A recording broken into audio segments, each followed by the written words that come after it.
En 2022, le Cameroun a produit environ 88 000 tonnes d'œufs de consommation. Le secteur de l'aviculture est prédominé par la production du poulet de chair, la production de la poule pondeuse. Nous sommes dans la région de l'Ouest Cameroun et je vous invite à me suivre dans la visite de cette ferme qui est spécialisée dans la production de l'œuf de table. Suivez-moi.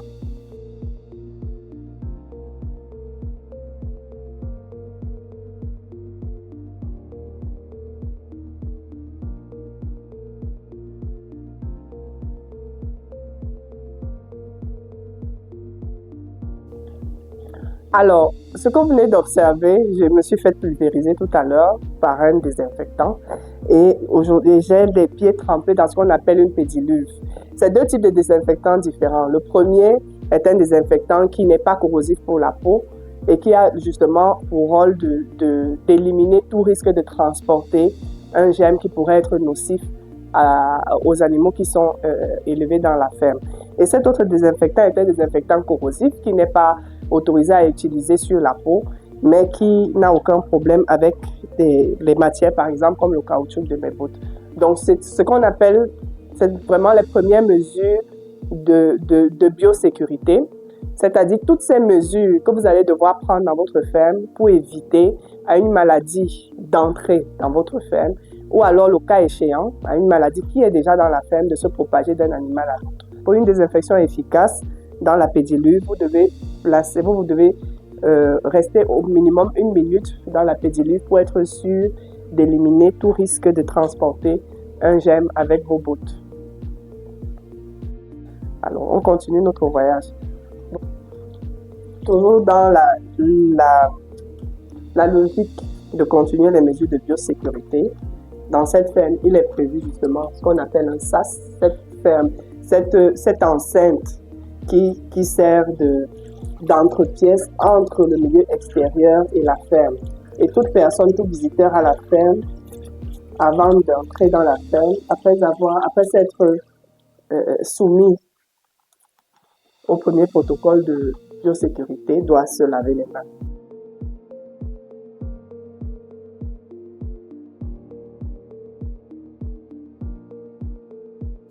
Je me suis retrouvée dans un vestiaire, on s'est retrouvé dans un vestiaire et au sortir du vestiaire, nous avons le couloir sale. Le couloir sale, entre guillemets, qui veut dire ce couloir qui permet d'accueillir tous ceux qui sont du milieu extérieur. Et au couloir sale, nous avons les douches. Première douche, deuxième douche, troisième douche.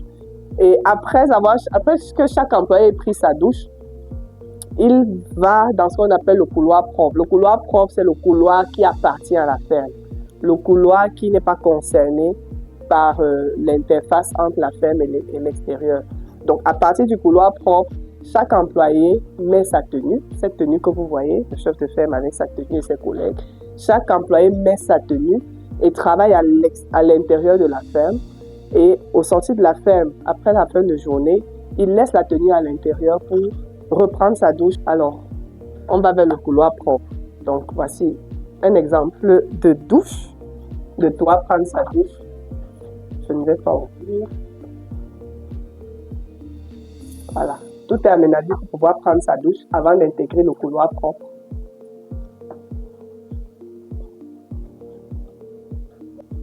Ok, là, je sors du couloir propre, théoriquement après avoir pris ma douche, et je me retrouve dans le vestiaire avec les tenues de travail. Dans ce vestiaire, il y a uniquement le matériel de travail.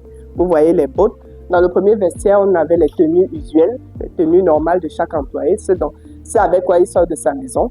Et après avoir traversé le couloir sale, pris sa douche, il intègre le couloir propre et il vient maintenant dans le vestiaire pour porter sa tenue de travail. Alors, à la sortie du vestiaire, se trouve une autre pédiluve où on est appelé à faire un minimum encore d'1 minute dans le désinfectant. On a dit tout à l'heure que c'est le désinfectant de la pédiluve est un désinfectant à base de phénol qui est corrosif pour la peau, donc il n'est pas autorisé à être utilisé pour la peau. Alors, au sortir du vestiaire, on a une autre pédiluve dans laquelle on a fait 1 minute dans le désinfectant tout ce qu'on vient de traverser, tout ce petit rituel qui a l'air ennuyeux et qui est même parfois coûteux parce que c'est des investissements que l'éleveur a mis sur pied. Mais tout ceci pour minimiser les risques de transmission de maladies de l'extérieur de sa ferme vers l'intérieur. Et ces mesures, comme je l'ai dit tout à l'heure, ça s'appelle des mesures de biosécurité. Et lorsque vous parlez d'investissement en élevage, particulièrement lorsqu'on parle d'élever la poule pondeuse, c'est des gros investissements. Ceci vous demande un minimum de niveau de technicité. Et donc, un adage qui nous dit souvent, prévenir vaut mieux que guérir.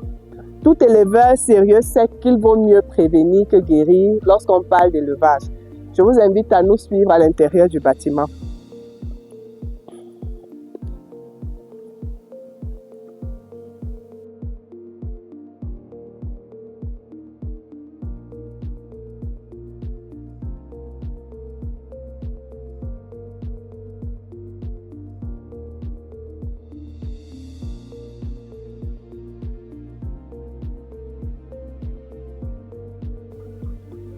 Ok, j'ai une petite question pour vous.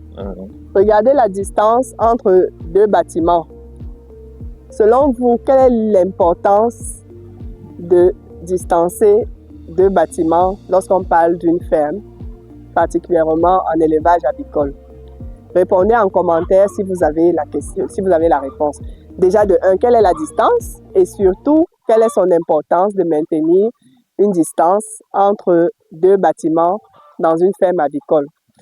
Nous sommes arrivés dans le bâtiment. Je vais vous faire visiter un bâtiment avec moi où vous allez comprendre un peu quelles sont les normes lorsqu'on parle d'élevage de la poule pondeuse et quelles sont les dispositions à prendre en termes de matériel et en termes de logistique. Je suis notre chef de ferme. Toujours, première chose d'abord avant d'entrer en ferme, toujours se désinfecter. Voilà. Désinfecter toujours. Toujours. La biosécurité est non négociable lorsqu'on parle d'élevage.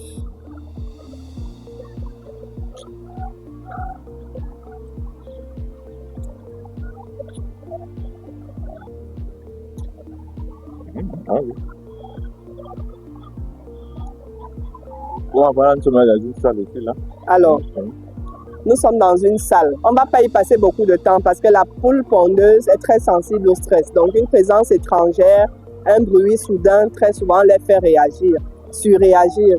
Donc, on conseille de passer le moins de temps, lorsqu'on parle d'élevage, de passer le moins de temps en salle. C'est-à-dire, lorsque vous avez quelque chose, une tâche à faire dans la salle, vous la faites et vous les laissez tranquilles.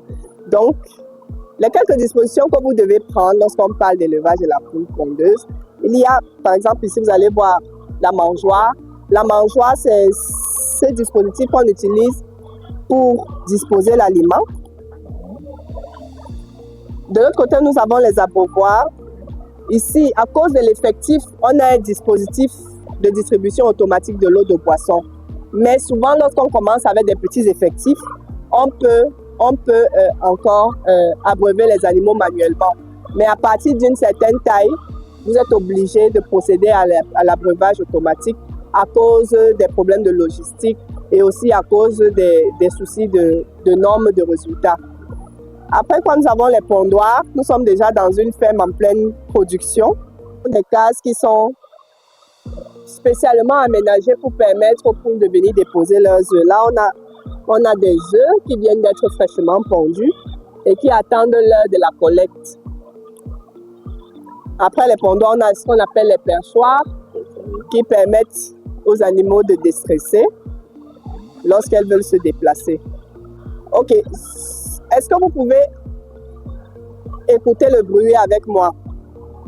Lorsque vous entrez dans une ferme de pondeuses, ce bruit est vraiment le signe de l'épanouissement. Lorsque vous entendez des poules dans un élevage, ce caquettement, c'est un signe de bien-être. Et de gaieté. Et un signe de gaieté, un signe de satisfaction.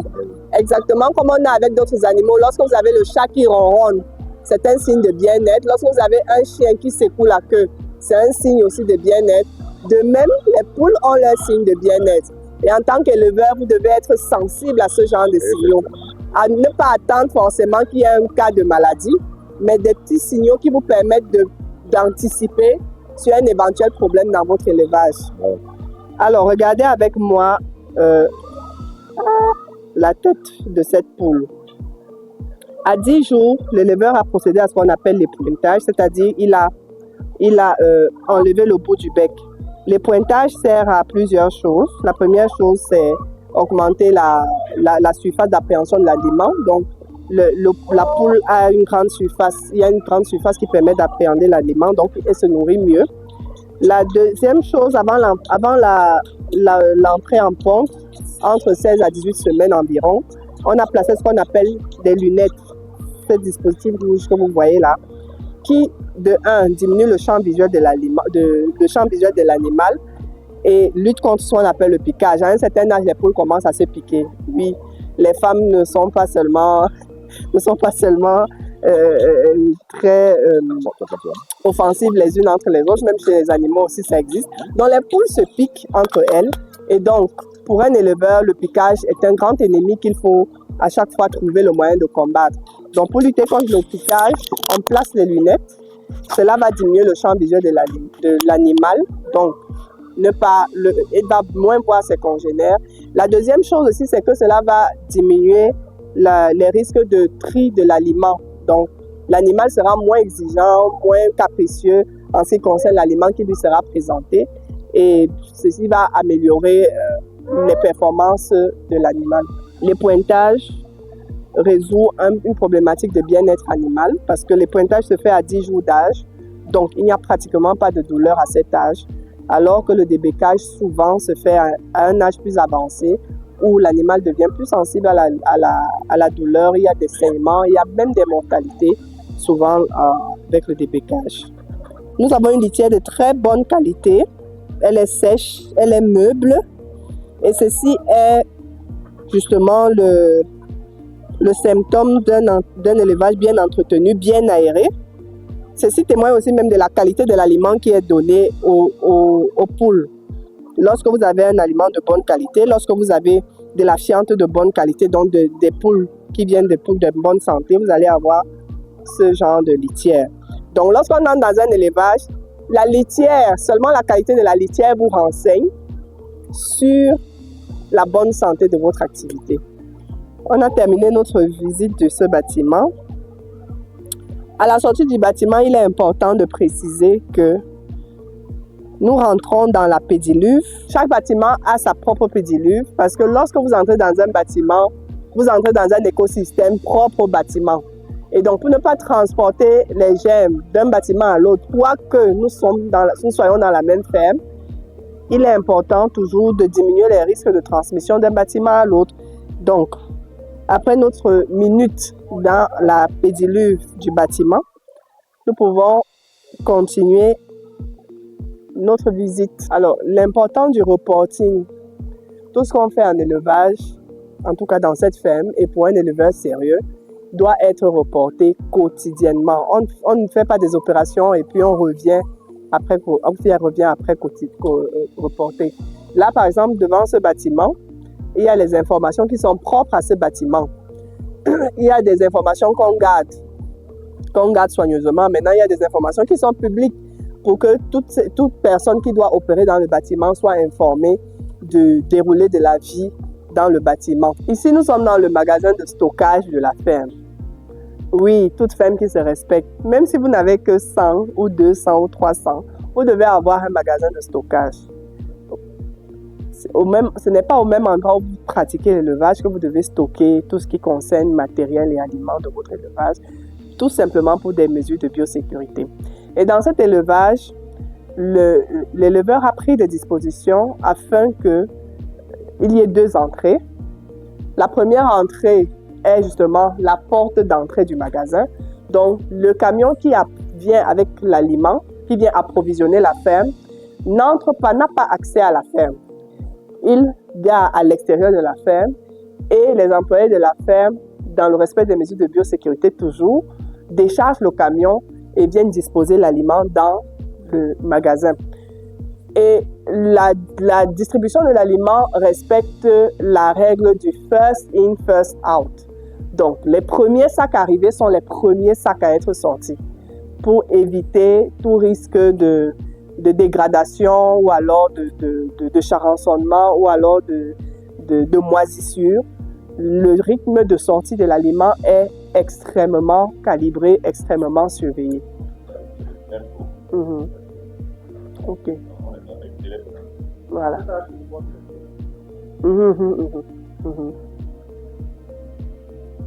Alors ici, nous sommes dans le magasin de stockage des œufs qui respecte toujours les mesures de biosécurité.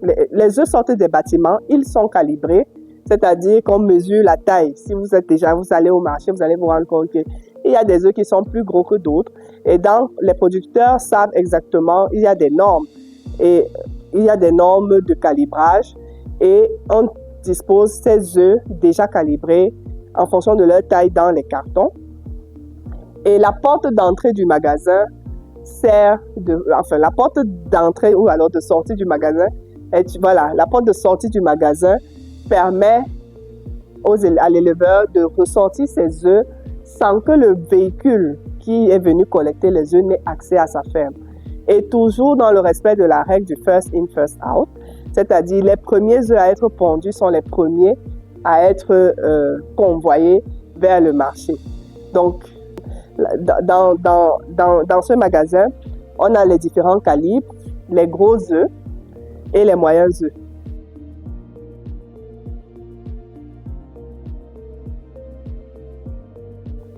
Alors, nous sommes arrivés au thème de notre visite. Il y a tellement de choses à dire lorsqu'on parle d'un élevage de poules pondeuses. Dans une vidéo, ce n'est vraiment pas possible d'évoquer tous les aspects dont vous avez besoin, mais nous vous promettons d'autres visites dans d'autres sites qui auront chacun sa particularité et qui nous permettront justement de mettre en lumière ces informations dont vous avez besoin pour vous lancer dans votre projet. Alors dites-nous en commentaire qu'est-ce qui vous a intéressé, qu'est-ce qui vous a interpellé dans cette vidéo et surtout n'oubliez pas si vous avez un projet, même juste une idée en ce qui concerne un projet d'élevage ou d'agriculture, KS Consulting est là pour vous accompagner, pour vous aider à transformer l'information que vous avez et l'information que nous pouvons vous donner en décisions intelligentes. À très bientôt.